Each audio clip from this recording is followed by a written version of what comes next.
Hello, I'm Alex, and this week with the release of Skaven Tide, I thought it'd be appropriate to do, you guessed it, a how to paint video on Skaven. I've painted a lot of Skaven in my time, so I thought I'd share some tips. You don't have to follow them, you can take little parts of it. I'm easygoing, so hopefully this is helpful for you if you haven't painted Skaven before. So as you see, pants, trousers, I use a clean green, and of course with contrast, take it easy, don't rush, apply the paint nicely. And then for the leather parts, I use, you guessed it, snake bite leather. Yes, I have my paints on my desk lined up in front of me because my memory's awful and I'm too lazy to write it down on a list, even though that'd be so much easier. Now for Skaven skin, I really like using Fyreslayer flesh. I know it's kind of ironic because Skaven hate dwarves and dwarves hate Skaven, but it works nicely. Apply one coat of that. If it's still a bit light in certain areas, apply then another coat. It's kind of just working with the model. I don't have any of the new Skaven models. As you can see, I'm using one of the Underworld Warband miniatures because they're a new sculpt and they look cool.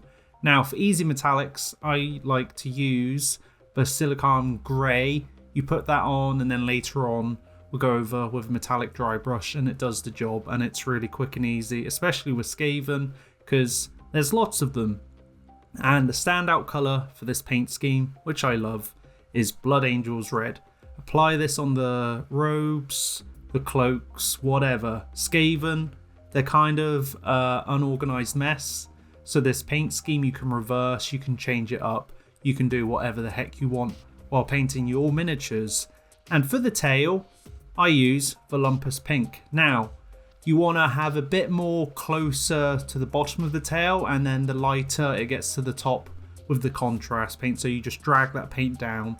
And of course, we use Warp Lightning for, you guessed it, the Skaven green lightning stuff effects. It's great, it works. I have spilt plenty of pots of it on my desk while doing a Skaven commission. There's a link there for Skaven Army Showcase. And with any miniature, liquid talent, I applied non-oil. Don't let it pool in the recesses and take it away with a brush. If it does that, you could now leave this miniature here and say, hey, it's done. But we're going to do some really basic highlights just to make it pop a bit more if you want to get it to that next standard. So now I actually use Curse Blue by Two Thin Coats on the blue pants just because it was a blue what I had and it kind of worked nicely. It's like a bluey green. All my Citadel paint colours are all cool and quite dark, so it wouldn't really go well with that contrast paint I used. And then sadly, as you can see on screen, I used another Two Thin Coats paint, RS Flesh. I hope I pronounced that right. Apologies for the bad camera angles. I'm a pleb who uses my iPhone and I have lack of budget to have amazing YouTube paint guide set up. Sorry. Now, one of the greatest reds ever out there in my opinion, Evil Sunset Scarlet. Just highlight this on the raised edges of the cloak, the robes. Don't let it sink into where the wash is sunk in because then it'll look kind of weird, but it pops and it's a nice red. And now, in the name, Eshin Grey, I picked up some of the Skaven hair on the face, actually thinned it down, applied it over the skin to look like kind of light stubble hair effect, and it kind of works, and I was quite happy with that.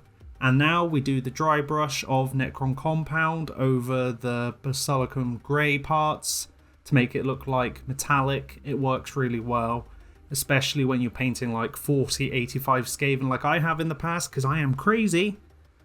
It speeds things up.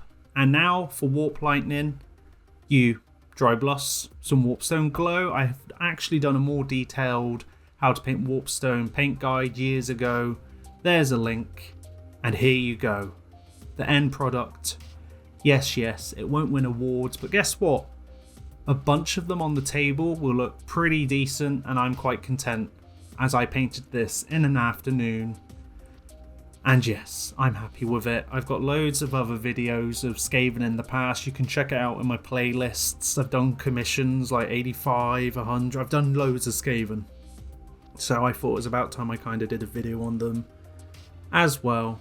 before I scutter off, I just wanted to thank you for your time and patience. Apologies for my fast-paced paint guides. We kind of just get on with it really because people ramble, you know? So if you liked what you liked, I'd appreciate a like, a share, a comment. Tell me what you like, tell me what you would do differently, I guess, but not like critiquing, if that makes sense. Just be like, oh, I'm gonna do this instead. But that's cool, whatever, you know? The internet is the internet. Subscribe, all that. Thank you to the people on screen. They go the extra mile. The Patreon helps support madness like this on the internet. This isn't a clickbait video, so hopefully you enjoyed that slight change. I know now and then I do them. I often do them because, oddly enough, some of my videos perform badly. So I'm like, I gotta get people to click to help the algorithm. But here we are. Hopefully you enjoyed the Skaven. I hope you enjoy painting new Skaven. I've also done how to paint Hallowed Knights, so that's kind of useful for the new Stormcast scheme.